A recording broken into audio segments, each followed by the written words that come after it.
Hello and welcome to my March wrap up. My daffodils are casting a shadow on my face. Please ignore it. That's just the way it is. My daffodils are girl bossing. I just listened to Mike's Mike podcast about girl bossing, but not like MLM girl bossing, just like other girl bossing, and the word is very much in my head. It's a beautiful day today. I took a half day because I had a doctor's appointment earlier, and then while I was in the city I stopped by my favorite bakery and picked up a cupcake. I have it here to show you. Like, adorable. I decided to get the flavor lemon, which, if you know me, you would know that, like, I don't love lemon, or historically I have hated lemon flavored things, and I just, like, feel like I've been liking it more and more the times I've tried it, and the lemon cupcake just looked so cute that I decided to go for it. So I'm going to have this after, but I wanted to show it to you. And, like, I did my makeup, which, like, I swear my makeup looks so much better in real life than on camera. Like, I turn on the camera and I'm like, I look crazy. But I thought it looked good in the mirror 2 minutes ago. So what's fact? And here we are. I decided to be a closely framed girl boss today. And we're gonna get into the books, which I actually read 5 books this month. But one was like a comic. So 4, which is, like, I guess typical for me. So let's start with Buffy the Vampire Slayer Season 8 Volume 2. I read the first volume in January, in my January wrap-up, I think. And I got Volume 2 for my birthday from my mom. It's, like, good. I think, like, just, I don't know, some pages here. Where's, like, the best one? This one. This illustration, super cool. I kind of feel like this solidified more my feelings around it. Like, the first one was really cool. I really liked it. And this one's also good, but it's just, like, technically halfway through now. I haven't read a lot of comics, so I'm not very familiar with, like, their story structure. They really do, like, not carry as much plot or, like, character development as a TV show or book, like, which I guess is obvious to some people, but it's not to me. It's my first, like, comic reading experience besides, like, Archie. Besides Archie comics.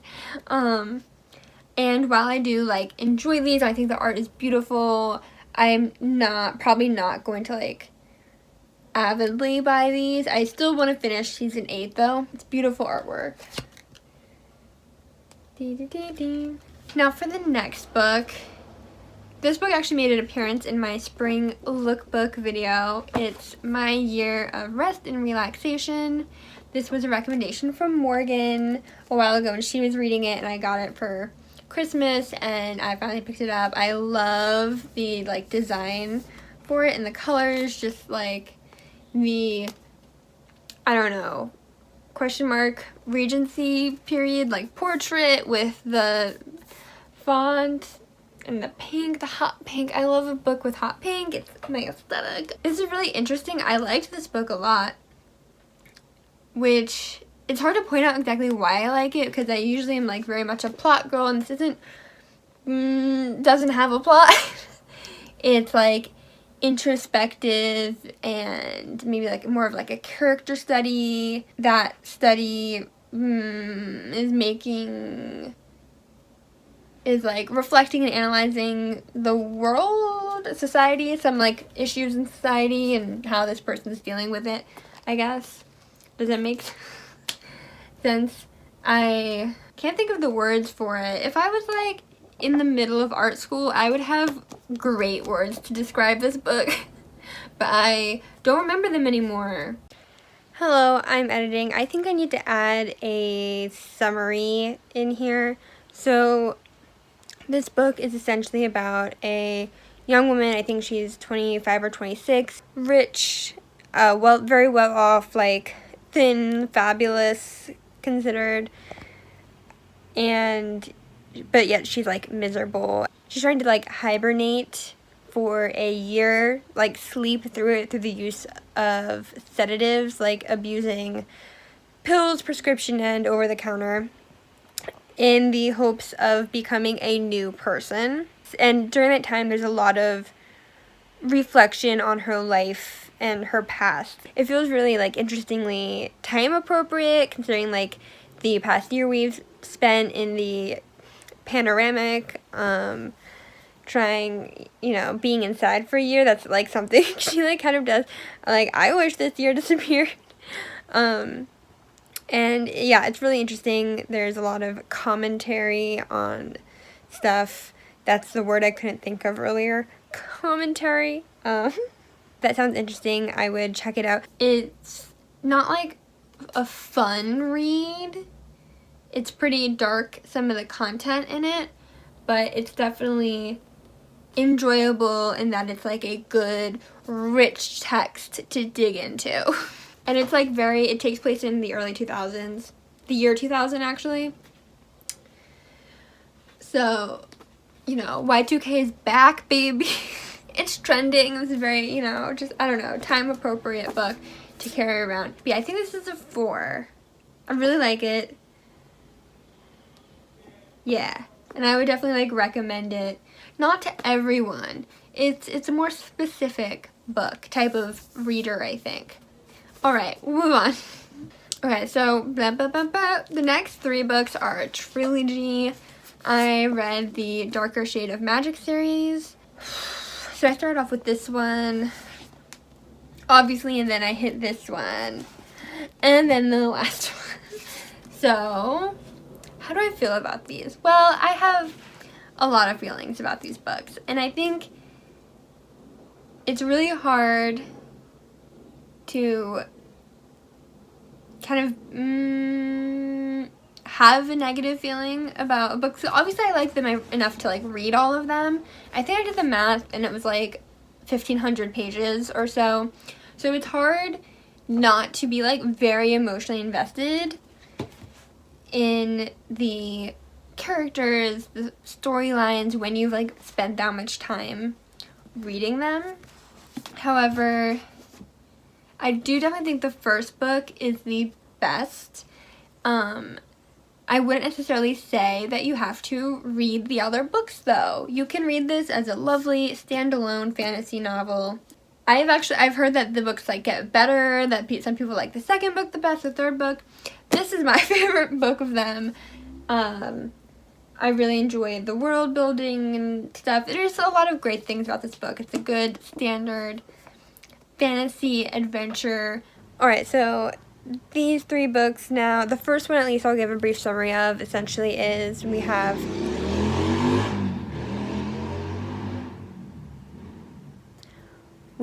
Kel, who is a magician from Red London, and he is a specific type of magician called an Antari, I believe, who are very rare and can travel between like parallel universes, sort of. They're called like different worlds. So you have Red London, Grey London, and Black London, which is like an anomaly in these universes where these 3 places all have cities called London, although the rest of the world continents do not line up, and their stuff ensues. Things happen. And it's really cool, very action-packed. I felt like the world building was like a more unique version of wizard magic-y stuff. And I really enjoyed the characters. I really liked Lila. I really liked Kel too. Holland's interesting. This is a book where very much the characters are pulling you through it. So many good people. so many really good rich characters. I really do. I like this book a whole lot. And if you do really like this book, I would definitely recommend reading the other books as well. So I'll talk about them a little bit more. We have A Gathering of Shadows and A Conjuring of Light. So my main issue with these two, but mostly this one is, and I feel like this is a common trilogy problem. Morgan told me I haven't been reading that much, and I really haven't read that many trilogies. The two trilogies I've read that I can really think of are The Hunger Games, which was obviously super popular a while ago, major book, then the Truly Devious series that I read earlier this year. But that series is actually going to continue, and that trilogy was really, I think of it more as like one book, whereas these definitely have separate plots. Sort of. We're gonna get to it. This book was overall like kind of disappointing to me, partially because I was like very excited for the setup that we had in like the first third of the book. I was like, I'm here, like so excited, I'm here for it, I'm into this plot idea.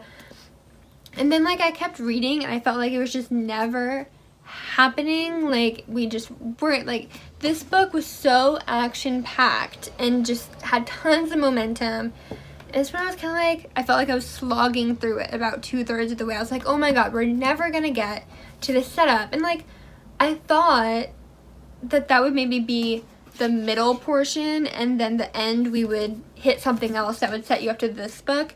But really you don't hit the main event of this book till like the last third, and then it ends on a cliffhanger for this book. One of my main issues with this book, it did kind of feel like as a whole the book was just like filler to get to the third one.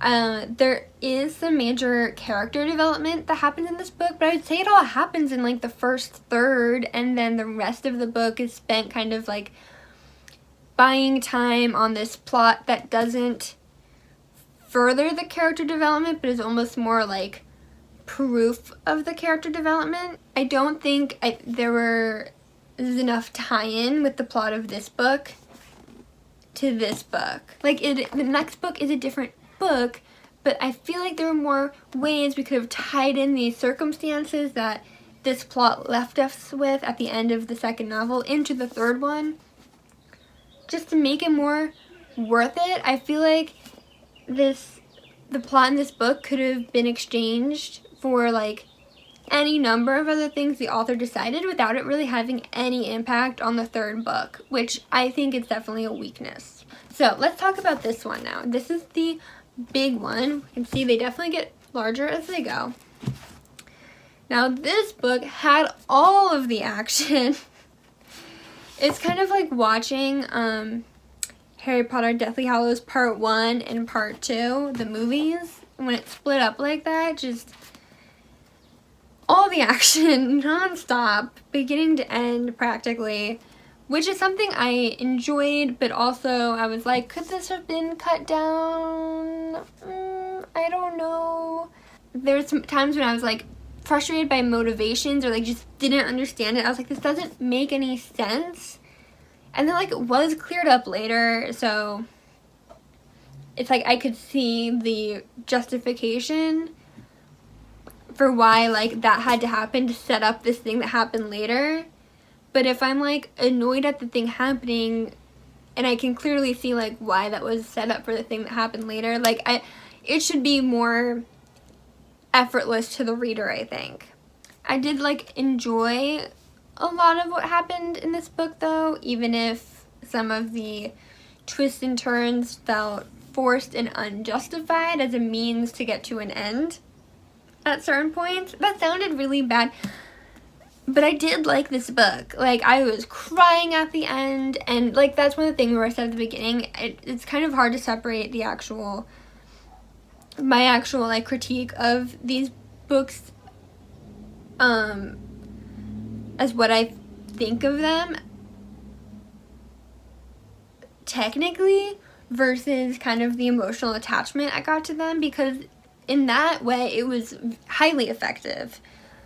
There was definitely a lot of emotional investment on my part, that made me want to that made me love this book, all the books so much more. I think that there's something to be said for that. That made up for a lot of what I think is questionable parts of the plot, structure, etc. Really love these characters a lot.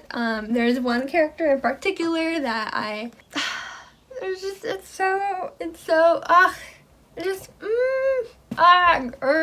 see so much. Okay, I don't want to be spoilery, so that's just what we're gonna say.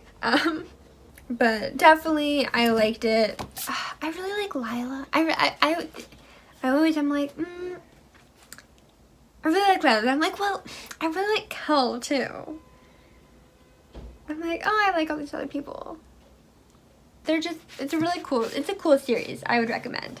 I've really wavered about the rating on these, so I'm gonna give a range because I just feel like I can't decide fully. I can't put a definitive mark on it. So this one is either a 4 or 4.5 for me.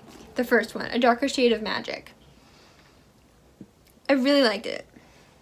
4 or even a 4.5. Then these, I think, are either a 3 or a 3.5. The emotional investment these built make it more than a 3 for me, but I do also have issues with the plot in a major way, and I also don't love them or are so emotionally attached to them through time and nostalgia to be I don't care, these are just favorites. And that brings me to the end of my wrap up, the books I did this month. I do want to say, I talked about, so all my books were physical copies this month. I haven't been as into audiobooks for the past 2 months. I haven't finished any. I am maybe a quarter into one now, so hopefully that'll be in my April one.